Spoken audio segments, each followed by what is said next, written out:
Hey everybody, it's Ron from Pick Dawgz, and this is Ron's Bank Shop Breakdown. We're going to go over 5 college basketball games for Tuesday, December 6, 2022. Now, if you like what you see, make sure to give this video a big thumbs up and subscribe to our channel. Don't forget to put your college basketball picks in the comments section below. And if you're looking for my best bets, you can always find those at the Premium Picks tab at pickdawgz.com. Alrighty, let's get into it. Here are the 5 games in college hoops for Tuesday, December 6th. First up, we see Oakland taking on Syracuse. This one's going to be a 6 o'clock Eastern start time on ACC Network. Syracuse off to a 4-4 start to the year. Their 4 losses to Colgate, St. John's, Bryant, and Illinois. Those are teams that are either in the NCAA tournament, have made it in recent years. Pretty good programs in that mix, but games that you would expect a program like Syracuse to take care of, at least the games against Colgate and Bryant, which were home games and big upset losses for the Orange. But Syracuse is coming off a nice upset win over Notre Dame in their most recent game. That was a game on the road, a 62-61 final score, a very, very important game to start the ACC conference schedule with a win there. 1-0 to start ACC play, a road game against a pretty good team that Notre Dame was off a win over Michigan State. So really important victory for Jim Boeheim's bunch. And I do think they're going to get another win in this game. And I like them to cover the number in the end as well. Oakland is off to a 2-8 start to the year. And I do think this team's a lot better than that record. They have played a pretty tough schedule themselves. But the big reason why I don't love this Oakland team in this particular matchup is what they don't do on offense. Yes, Oakland doesn't really have issues turning the ball over. They're ranked 19th in the country in turnover percentage on offense. So in that 2-3 zone that forces a good amount of turnovers, I don't think it's going to be that effective against Oakland. But the big problem for me is Oakland not really good on the offensive glass, ranked 327th in offensive rebounding percentage. And they're also not the best three-point shooting team, ranked 221st in three-point shooting percentage. So in order to beat that 2-3 zone, you really got to be able to hit those shots from the perimeter. You got to get those second chance looks, and Oakland just hasn't been able to do that this year. And also, Oakland's been one of the worst defensive teams in all of college basketball this year, ranked 358th in adjusted defensive efficiency. Syracuse may not be as strong offensively as they were a couple years ago when they had Buddy Boeheim on the roster, but this is still a pretty good offense, some really nice playmakers, some good shooters as well. Joe Girard off to a little bit of a slow start this season, but still one of the better shooters in the ACC. I think Syracuse scores a ton in this game. I think they cover the number in the end, so give me the Orange to land the points. Next up, we see Illinois taking on Texas, number 16 Illinois and number 2 Texas in the Jimmy V Classic. This one a neutral site game at Madison Square Garden, 7 o'clock Eastern start time on ESPN. Should be a great game, probably the best game on the board for Tuesday's card. And, Illinois is off to a 6-2 start this season. Their 2 losses, pretty explainable. Virginia and Maryland, 2 top 20 teams in KenPom. No shame in those games. One of them was a true road game, the other one a neutral site. But they were pretty competitive in both of those games, I would say. And I think they're going to be competitive in this one as well. Illinois, I thought going into this season, their roster was loaded on paper. And, they're starting to play real good basketball, ranked 33rd in adjusted offensive efficiency, 12th on the defensive end. So an even better defensive team. But this is a good shooting team for Illinois, ranked 14th in 2-point field goal percentage. And they're also a very good offensive rebounding team, ranked 23rd in the country in offensive rebounding, while Texas not as good on the glass as we were expecting going into the year. Last year, Texas was 65th ranked in offensive rebounding percentage, but this year ranked outside the top 130, both on the offensive and defensive side of things when it comes to rebounding.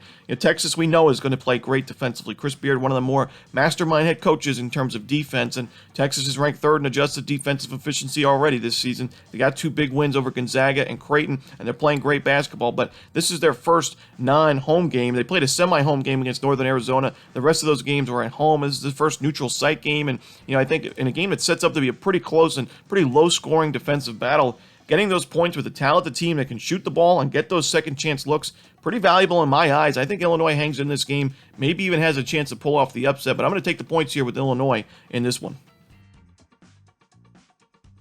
Next up, we see James Madison taking on Virginia. This one's going to be an 8 o'clock Eastern start time on ACC Network.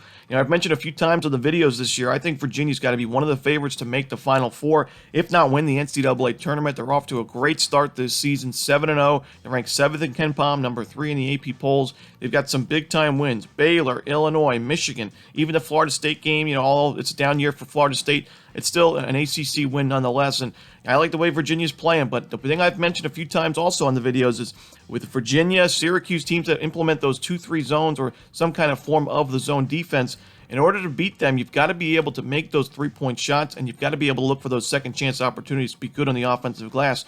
We saw back in where Virginia was upset in the 1 versus 16, the only 16 seed to beat a 1 seed.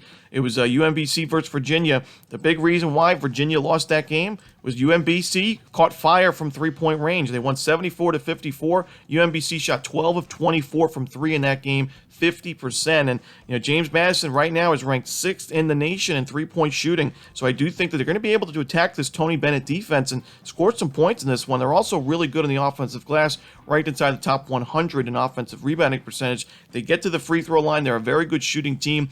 Now, you look on the defensive end of things, James Madison can also compete, in my opinion. They're ranked inside the top 100 in adjusted defensive efficiency. They force a lot of turnovers. They're pretty good on the defensive glass, and they're also a solid perimeter defense, which is important against this year's Virginia team, who's also one of the better three-point shooting teams, like James Madison, in the country. Virginia's ranked 5th in the country in three-point shooting. So James Madison can make those threes. They defend the perimeter well. I think they match up really well with this Virginia team. So you're getting a lot of points here with James Madison. I think it's going to be a close game, and who knows, maybe another big-time upset. But give me the points here with James Madison. Next up, we see East Carolina taking on UNC Wilmington. This one's going to be a 7 o'clock Eastern start time. East Carolina and UNC Wilmington are two teams headed in different directions, in my opinion. East Carolina's lost 2 of its last 3. One of those losses, a home loss to South Carolina State. That's a bad loss to take. That's a South Carolina State team that's ranked 338th in KenPom. You can't lose that game at home. You look on the other side, UNC Wilmington, they played a lot of their season away from home, and they're actually 6-3 to start the season. They're on a 5-game win streak, 4 of those 5 wins against Division I teams. All 4 of those Division I teams ranked inside the top 200. All 4 of those wins also either at a neutral site or on the road. And like those 4 wins, Missouri State, Vermont, North Texas, Coastal Carolina, some tough teams in there. Your 3 losses this year for UNC Wilmington: on the road against North Carolina, Oklahoma, and UConn. Those are very good teams. You can lose those types of games if you're UNC Wilmington. But the thing that really impresses me the most about the Seahawks this season is they're 6-3. They're on that 5-game win streak despite shooting. They're ranked 355th in the country in effective field goal percentage, 318th in three-point percentage, 355th in two-point field goal percentage. This is a team that's winning games and pretty sizable margins despite shooting so poorly. One of the worst shooting teams in college hoops. Doesn't mean this is a bad offense. They're ranked 212th in adjusted offensive efficiency. Not bad for a Colonial team. They take care of the basketball. They get to the free throw line, and they're making their free throws at a pretty good rate. So if you're a good free throw shooting team, ranked a 73% free throw percentage as a team, I can tell you're going to be having better shooting numbers as the season continues. So an unsustainably bad start to the season shooting-wise for UNC Wilmington, but that's really the only bad thing that the Seahawks have had this year. A very good defense. They force a lot of turnovers. Their shooting numbers should be getting even better as the season continues. I think there's going to be some good amount of value on UNC Wilmington in the next few games into conference play as well. I like them a lot in this spot against East Carolina. So give me UNC Wilmington laying the points in this one. Next up, we see Abilene Christian taking on Kansas State. This one's going to be an 8 o'clock Eastern start time, ESPN+. Abilene Christian's had a lot of success in its program the last couple of seasons, and this year 5-4 this season, so a winning record, but a couple of 3 subdivision wins this year. So really only 2 victories over Division I teams, and those were some pretty weak teams in Jackson State and Northern Arizona. We're used to seeing teams in the WAC and teams like Abilene Christian schedule pretty tough non-conference schedules, but that hasn't just really wasn't the case this year for Brett Tanner's team. Only 1 game right now over against a top 100 team in KenPom, and that was against Texas A&M, and that was a 19-point loss. And I really don't like Abilene Christian's chances in this game, even though I'm really big on this team most every season because I just like the way that they play. They force a lot of turnovers on defense. They're ranked 30th in the country in defensive turnover percentage right now, and they're usually ranked in the top 5, top 10 the last 2 years before this when they were ranked number 1 in the country, the year before that number 2. So they force a ton of turnovers, and they should have some success here forcing turnovers against a Kansas State team that's ranked 277th in the nation in turnover percentage on offense. But other than that, Kansas State has a huge advantage in basically every single other facet of the game, in my opinion. I think Kansas State's going to be able to score almost every single trip down the court, other than the trips where they turn the ball over. So we can expect 20, maybe more, 25, 30 turnovers by Kansas State in this game. but when they're not turning the ball over, they're going to be able to make pretty easy buckets on the other end. They're going to be able to get those second chance looks. This is not a very good defensive rebounding team in Abilene Christian. And also on the other end, Abilene Christian loves to take a lot of three-pointers. They're ranked 32nd in the nation in three-point shooting percentage. Not the most efficient offensive game plan for Brett Tanner's team this season, but they're scoring a good amount of points. I look back at that game against Northern Arizona. They gave up 82 points, but they scored 92. A lot of that was because of fast break opportunities and those three-point looks. They were 10 of 18 from 3 in that game, 55%. So I don't like the defense in this spot for Abilene Christian. I do think Kansas State's going to score a lot of points. Like I said, we're going to see a good amount of turnovers from Kansas State. So I expect a really sloppy game, but because of the pace of play that both teams like to go on offense, Abilene Christian ranked 57th in average possession length, I think we're going to see a lot of points in this game. So give me the over. I lean towards Kansas State, but give me the over in Abilene Christian, Kansas State. And that's it. Those are the games for Tuesday in college basketball. Hope you enjoyed this video. If you did, don't forget to hit that like button and subscribe. And don't forget to put your college basketball picks in the comment section below.